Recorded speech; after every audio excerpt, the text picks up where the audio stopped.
But it ain't about how hard you hit. It's about how hard you can get hit and keep moving forward.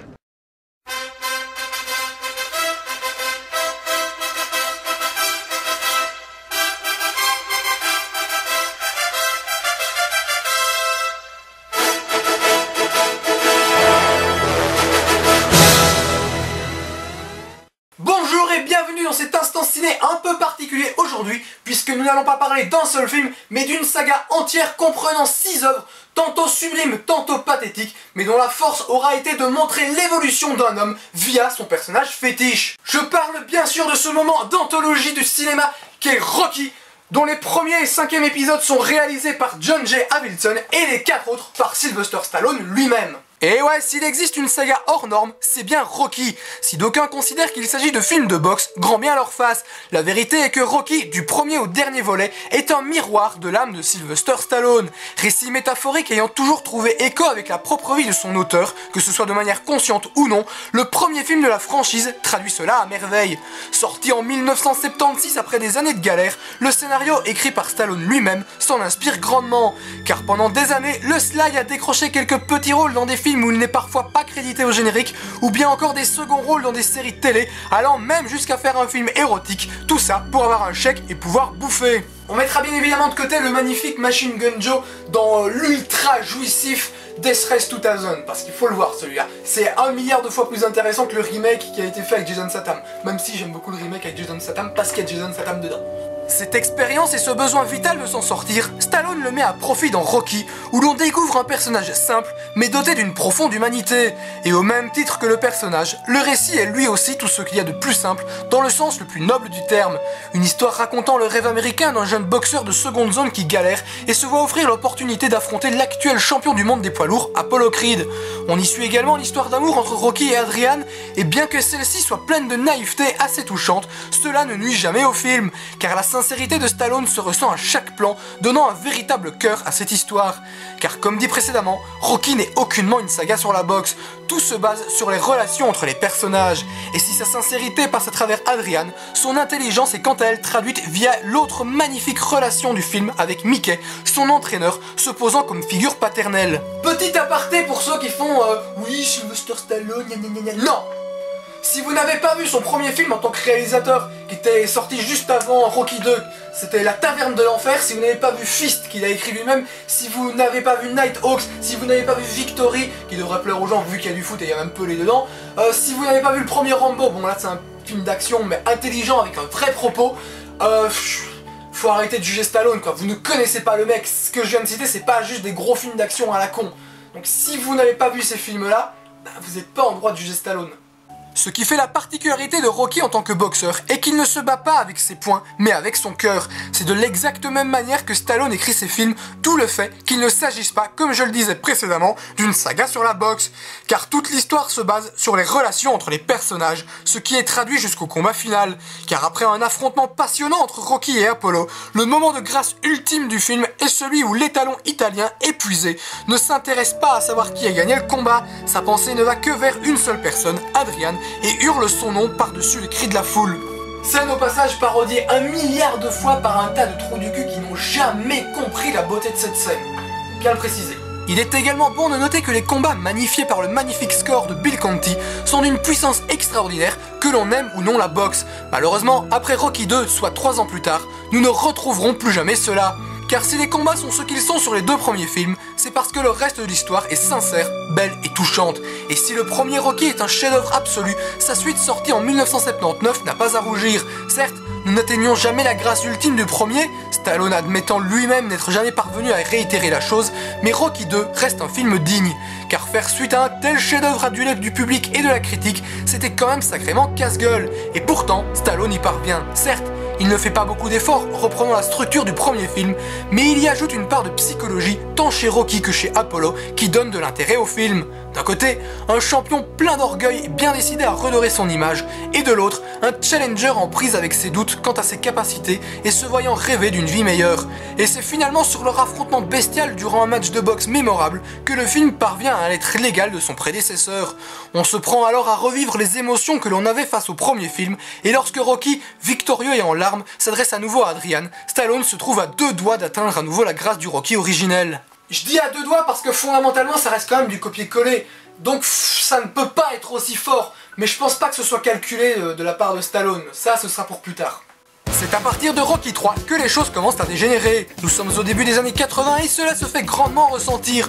Le film devient alors très vite vulgaire à cause d'un Mr. T très énervé, mais également ringard de par la présence du catcheur Hulk Hogan, que les moins de 20 ans ne peuvent pas connaître à moins d'être férus de catch. Mais tout cela ne serait qu'un détail si à côté de cela Stallone n'était pas devenu une grande star. Du coup, cela se reflète sur le personnage de Rocky qui a perdu toute son innocence et sa naïveté. De ce fait, son discours devient celui d'un bourgeois portant des œillères. Et le pire, c'est que Stallone l'a écrit cette putain de réplique. Tu as Mickey qui dit clairement ça à Rocky dans le film.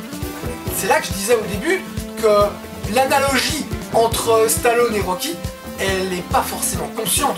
Parce que s'il a écrit cette réplique consciemment, c'est qu'il se rend compte de ce qu'il est en train de faire. Dans ce cas, tu le fais pas ton film. C'est hallucinant quand même.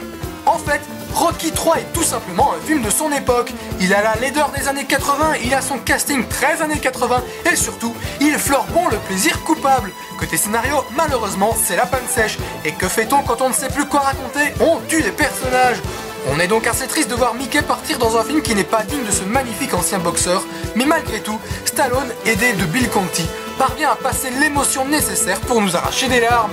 Ce genre de détails, aussi insignifiants soient-ils, font que Rocky 3 reste très appréciable. Il fait parfois peine à voir, mais se laisse parfaitement regarder. A noter aussi un entraînement très gay-friendly. C'est là que tu te dis, t'es en plein dans les années 80 quoi.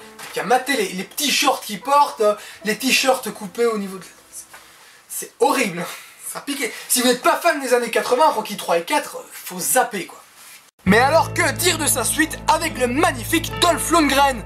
Reprenez tout ce qui n'allait pas dans le premier et accentuez-le à son paroxysme. En résulte alors un pur produit 80s, bien plus que son prédécesseur. Et ouais, Rocky 4 s'impose comme un véritable nanar de compétition, tellement con dans son propos, qui se prend un peu trop au sérieux, qu'il en devient hilarant. Du coup, il est impossible de ne pas regarder le film sans exploser de rire à plusieurs occasions, au point que certains le considèrent comme le meilleur film de la saga aux côtés du premier épisode, dans un tout autre genre, bien entendu. La dernière scène, c'est complètement ça, hein. T'as Rocky au milieu du ring, il vient de gagner son combat, et là il dit « Oui, 2 hommes qui s'entretuent, ça vaut mieux que des milliers !» Merci Sly, merci beaucoup. Malheureusement, cet enthousiasme face à ce ratage total s'effrite lorsque l'on repense au précédent film. C'est là qu'on réalise que Stallone est perdu. Époque à laquelle il était persuadé de pouvoir faire un bon film adapté de l'annuaire téléphonique, c'est lui-même qui le confesse aujourd'hui. Stallone est mégalo et se croit donc investi d'une mission et va donc nous offrir un combat d'anthologie contre une masse suédoise et qui se la joue russe pour le film, tout en nous sortant un discours pompeux sur le thème du « Faites l'amour, pas la guerre ». Mais bon, en même temps, Rocky s'entraîne dans la neige sur une BO délicieusement 80s, Ivan Drago must break you, et ils ont même eu le bon goût de ne pas gâcher Gonna Fly Now dans ce film. Difficile de lui en vouloir dans de telles conditions, même si à ce moment-là, il paraît évident qu'en plus d'avoir perdu son âme, Stallone a également tué le personnage qui fit sa gloire. Mais là t'es encore content parce que celui-là il est drôle, il est complètement foiré, c'est complètement à côté de la plaque, tu te marres du début à la fin. Après ça commence un peu à se gâter parce que déjà t'as Paulie, ça devient un peu, ça c'est déjà depuis le 3, mais c'est une pure caricature. Dans le 5 t'as Tommy Gunn, t'en as juste rien à péter de ce mec. T'as le Don King du pauvre, enfin, je veux dire, c'est catastrophique. Et pourtant, j'adore moi le 5ème parce que mine de rien j'arrive pas à ne pas l'aimer. Je sais pas pourquoi, mais je n'arrive pas à ne pas l'aimer, alors qu'il est quand même tout pourri. C'est 5 ans plus tard que le père Sly décide d'offrir une conclusion digne de ce nom à Rocky, histoire de réparer ses erreurs sur les 2 précédents volets. Le fait est qu'avec Rocky 5, Stallone essayait déjà de donner vie à son Rocky Balboa, mais malgré toute la conviction qu'il mit dans le scénario, il n'avait pas encore touché le fond et ne pouvait donc pas retrouver sa grâce d'antan. Et si on ne remettra pas en doute la sincérité du film et son envie de clore la saga de la plus belle des manières, jamais Stallone ne fout ses tripes sur la pellicule, car si sa gloire commence à se fissurer, elle est toujours présente. En fait, Stallone tente d'orchestrer la beauté du premier film sur celui-ci. Il fait donc appel à John Avildsen, réalisateur du premier opus, pour s'occuper de la mise en scène et rend Rocky à nouveau pauvre, tout ça pour se remettre dans les conditions du début. Hélas, et bien qu'on aurait tous voulu que ça marche, le film ne possède aucune âme. Stallone fait des choses sans vraiment comprendre pourquoi, d'où un résultat bancal dû à des personnages caricaturaux et une histoire à laquelle on se refuse de croire. Le déclin de Sylvester Stallone est alors enclenché et les années 90 seront sévères pour lui. Déjà parce que par pur opportunisme, il va tenter la comédie comme son pote Arnold Schwarzenegger pour un résultat plus que catastrophique avec Arrête ou ma mère va tirer ou bien encore Oscar. Mais surtout, il va enchaîner beat sur beat dans les salles, dans des nanars aussi drôles que débiles que sont Demolition Man et Judge Dredd. Et c'est au moment où l'on ne croit plus en lui que Stallone nous revient en 1997 dans Copland de James Mangold et nous offre une performance hallucinante venant nous rappeler combien il est un acteur brillant capable de faire passer de l'émotion sans un mot. L'air triste et fatigué, Stallone a vieilli et son visage devient alors un paysage, laissant entrevoir les possibilités que donnerait la suite de sa carrière s'il se focalisait sur des rôles comme celui-ci. Malheureusement, une fois encore, le film est un bide. C'est là que la véritable traversée du désert démarre pour Stallone et ce durant 9 ans. Je devais avoir 12 ans quand j'ai vu le film pour la première fois et à ce moment-là, pour moi, Stallone c'était une icône quoi. C'était une masse, il en imposait à mort. Et là tu vois le film, tu vois le mec bedonnant, fatigué. La claque que ça a été, mais c'est un putain de film, hein, je précise bien, c'est un putain de film. À voir absolument. Il faudra alors attendre 2006 pour que Sly fasse son grand retour. Ringard est moqué de tous, Stallone n'a plus rien à perdre car il a déjà tout perdu. Il décide alors de tenter sa chance une ultime fois, suite à quoi il arrêtera sa carrière. Stallone entreprend alors son chant du cygne, le baroud d'honneur d'un homme blessé, voulant à tout prix prouver qu'il n'est pas mort et qu'il a toujours au fond de lui la capacité de raconter une histoire simple mais belle. C'est ainsi que naît Rocky Balboa, 6e et dernier épisode d'une saga s'étant perdu en chemin à l'image de son auteur. On voulait y croire sans malheureusement avoir véritablement trop d'espoir et nous avions bien tort, car avec Rocky Balboa, Stallone ne feint pas. Contrairement à Rocky V, jamais il n'essaie de recréer quelque chose de manière cérébrale. Dans son film, il y met tout son cœur et toute son âme. Il regarde sa propre vie et porte un jugement dessus, parfois même assez dur, mais toujours lucide. Stallone s'auto-analyse et dresse un bilan dans ce film somme de sa propre existence. Ainsi, Rocky Balboa se pose tout simplement comme un chef-d'œuvre absolu, à la fois beau, touchant et plein d'humilité. Pour Stallone, c'est une résurrection. Car au fil des années, Stallone a gagné sur le plan philosophique et nous livre de ce fait une œuvre au message profondément humaniste qu'il réitérera 2 ans plus tard avec l'ultime volet de son autre personnage fétiche, lui aussi perdu en chemin, qui est Rambo, pour un résultat quasi similaire. Film d'une intelligence et d'une sincérité rare, Rocky Balboa revient aux origines et Stallone y transpose à nouveau sa vie sans mégalomanie. Il parle de lui, de ses erreurs et surtout de sa conception de la vie sans jamais jouer les donneurs de leçons. Ici, du personnage candide du premier volet, Rocky ressort en homme d'une sagesse infinie. Son image se confond alors avec celle de Mickey, et l'on comprend aisément que lorsque Rocky s'adresse à Paulie, son fils ou n'importe qui d'autre, ce qu'il faut y voir, c'est Stallone s'adressant directement au spectateur. Une scène de confrontation avec son fils s'avère être le point d'orgue du film. Magnifiquement écrite et sublimement interprétée par Stallone, cette scène fait l'effet d'un uppercut, tant celui-ci regarde son parcours sans embâche. Les erreurs que tu commets, tu ne dois pas les reprocher aux autres. C'est ce qu'il dit dans cette scène. Et c'est en fait le mec qui est en train de reconnaître qu'il a lui-même saboté sa carrière et qu'il est complètement parti en couille. Des mecs aussi honnêtes, c'est rare. Tout est en corrélation entre l'homme et le personnage.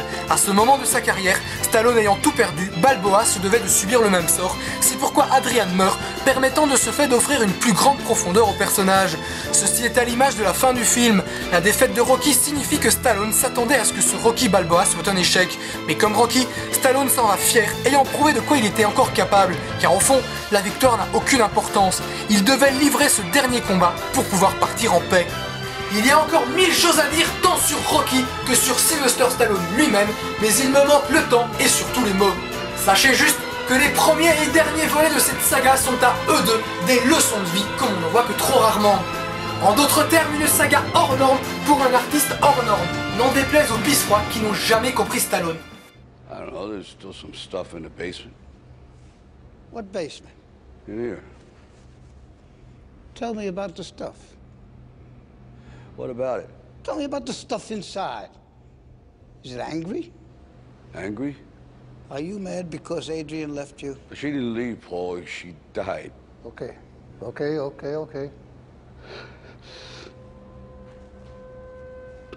You know, sometimes it's hard to breathe.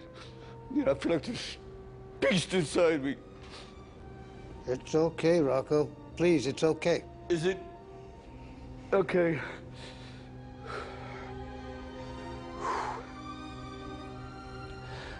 I just never knew it was supposed to be this hard. It wasn't supposed to be like this, Paul, you know.